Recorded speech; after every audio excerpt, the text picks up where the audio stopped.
friendship, ganitong luto ng ating white radish labanos, mga friendship.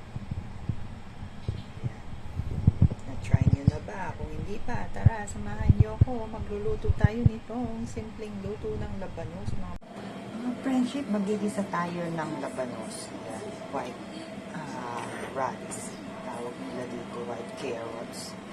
Sasawagan natin ng preserved sausage. Ayan, ito yung preserved sausage nito, mga friendship.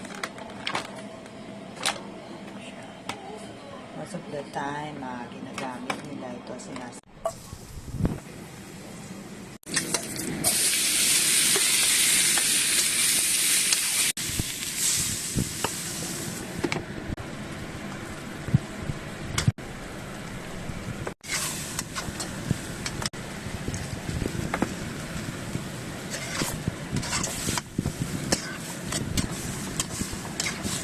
ating labanos. Ayan. Napakasarap na ginisa.